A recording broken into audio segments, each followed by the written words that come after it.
going on, dudes and dudettes? So yes, as you see there, Juju Watkins throwing out the first pitch at the LA Dodgers game versus the Angels. Did pretty good.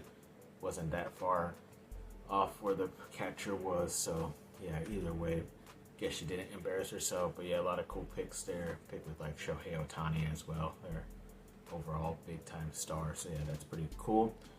And then, yeah, when it came to the other day, or maybe the other week or so, I've had some of these pictures and stories for quite a while, but they released some pictures of what looks like it's going to be Kobe's new shoe. I don't know if it's just his shoe coming out in his main line, or it's going to be just for USC players and athletes and stuff, but it looks like it's going to be coinciding with like the Year of the Dragon, or not Year of the Dragon, but the Chinese New Year in 2025, because maybe it might be the Year of the Snake or the Mamba. I don't know if they go as far as the Mambas in that Chinese calendar, animal calendar, but either way, it looks pretty cool.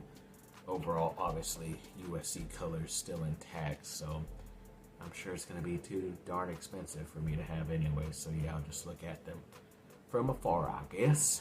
And then, yeah, USC football and Lincoln Riley and a couple of the other recruiting staff members did put out another fight on emoji over the weekend, which is pretty good, but I thought we were going to have a couple more fight on emojis since the one a couple weeks ago, which was their first big one, had at least 3.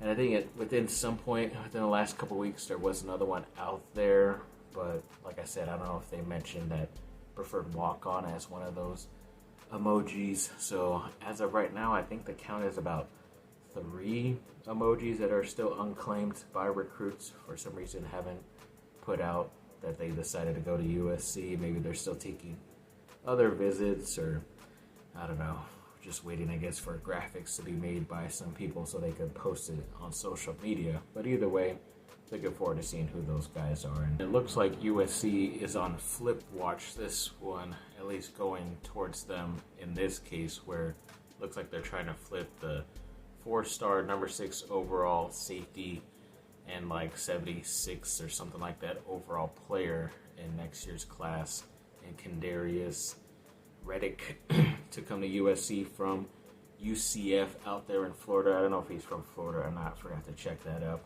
but overall that would be a pretty big time get, because I think there were some rumblings, and I think even Steve Wiltfong of 247? No, he's on 3 now, but he kind of said that because USC lost Justice Terry, Isaiah Gibson, and Stubbs, which is Hilton Stubbs, so I guess I heard some rumblings that might be the case, that they are going to lose his commitment pretty soon, the other safety from Florida. But either way, I think this is a big upgrade, because Reddick is the number 6 overall safety in the class, while Stubbs is the number 10 overall safety. So like I mentioned before, pretty recently in the past couple of months or weeks, that hoping that, yeah, USC does get certain players, but they're also still being aggressive and trying to recruit other players at that same position, which is what they were doing, but they're also upgrading. So yes, Reddick is still technically, as of right now, a better position player than Stubbs is. So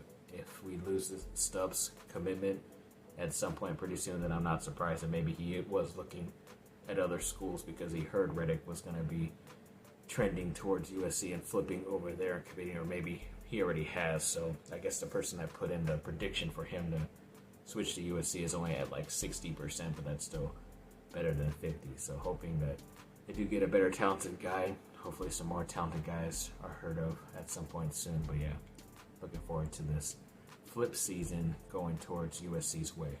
And that Team USA women's under 18 team that they sent, I don't know where they sent it to, probably somewhere in South America, but the 2 USC women freshmen on there, Kaylee Heckel and Kennedy Smith, both won the gold medal over the weekend, so that was cool to hear. And I think even Heckel was kind of outperforming Smith, who was the better player, at least coming out of high school wise, but maybe Smith played very well in that gold medal game in the past couple of games. But either way, they're both gold medalists already, and hopefully they will be doing that for the main Team USA at some point in the near future, along with Juju Watkins, of course. And then, of according to On3, I believe they said USC has the third hardest schedule in the country, which isn't that surprising, which is pretty much why in the past, like 2 years ago almost, Lincoln Riley and USC was trying to get rid of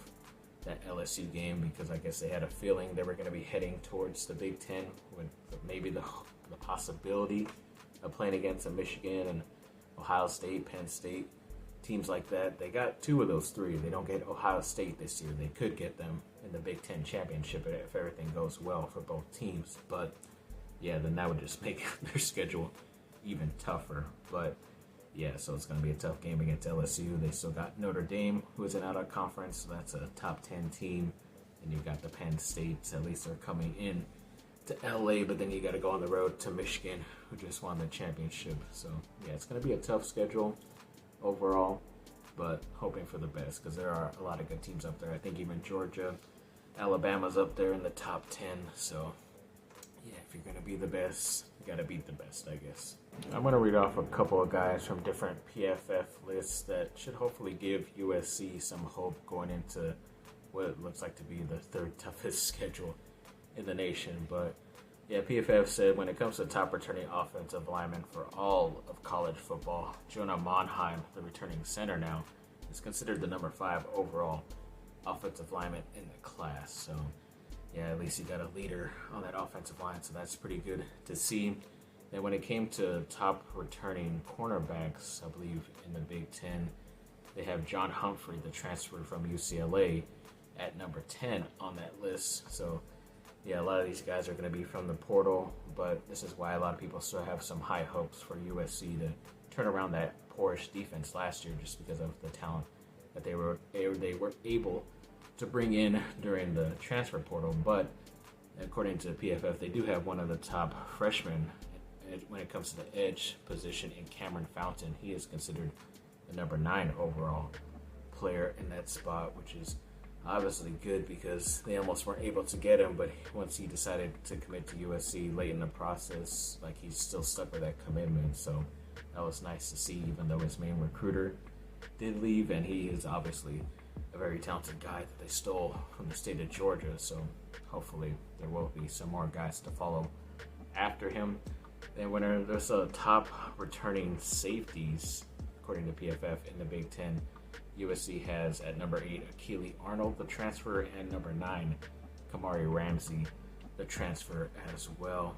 So yeah, these guys could be the main defenders on their teams that they were at, Oregon State and UCLA, but now they're going to be together in the same backfield. So is that the backfield? Because they say the backfield is for running back, but then what is that on the other side on the defense? I don't know.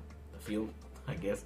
But yes, either way, hoping that these guys can gel together with their seniority and all that playing time and be able to put out a nice product out there for USC.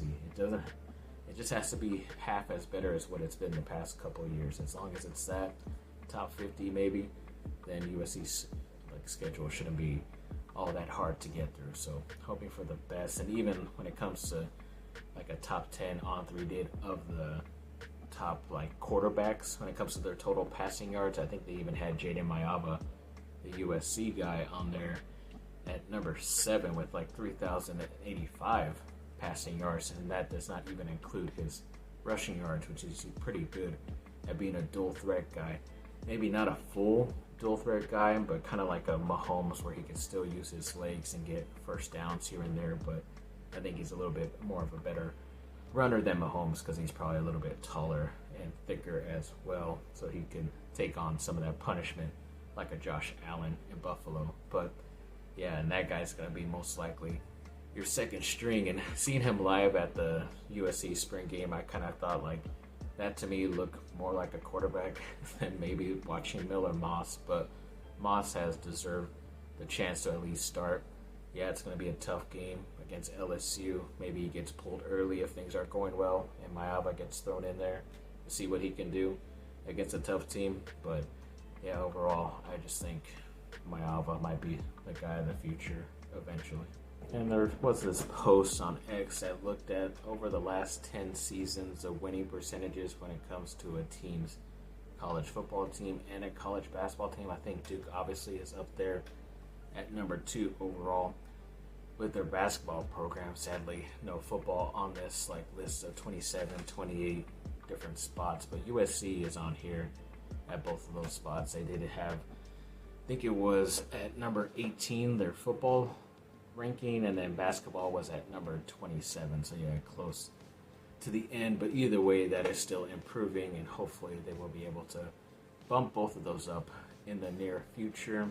And I believe another USC track and field player is just recently named to the Team USA for that same side of the competition. I believe her name is TT Terry, and she will be representing Team USA in the Olympics. So yeah, that's pretty cool. Once again, another ex.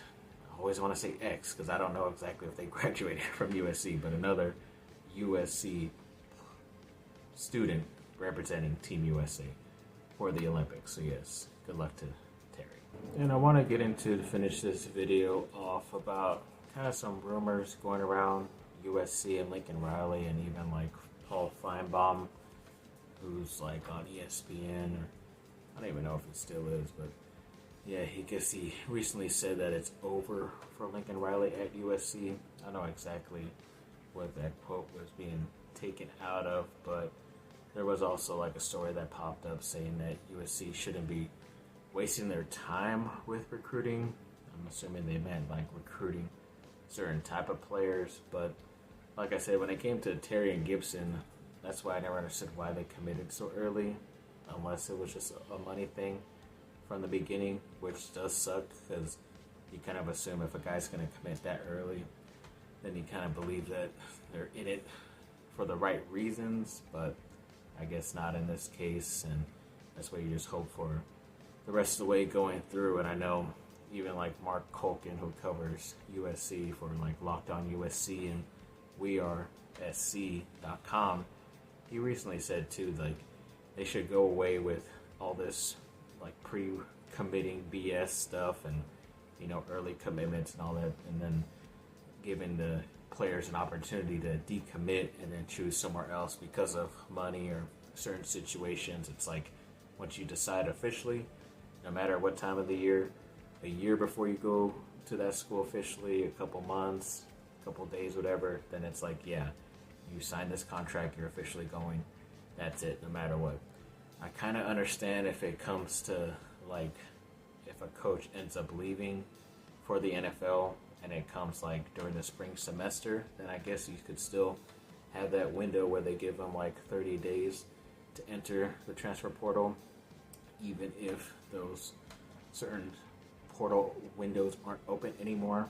But the fact that if you got a guy who's committed and really would just wants to stay committed no matter what and shuts down his recruitment, kind of like a Willie Washer, the center / offensive lineman, or the defensive lineman and Gus Cordova, they both pretty much have shut down their recruitments and just want to stick with USC for the time being, and they're pretty much like still 100% locked in, so it's not like it's going to be hard for them to change their minds. But if you could just officially sign a guy like that, then that would be pretty awesome too, in my opinion, instead of just, yeah, you believe everybody's word, and then, yeah, sometimes you can't tell. But I've heard both those guys speak highly of USC, not only recently, but ever since they committed. So it just seems like they're going to be 100% no matter what. But when it comes to these like very talented guys, it will probably give them some hesitance and want to commit later at a date and time, so they know officially where they're going to be signing on the dotted line. Because,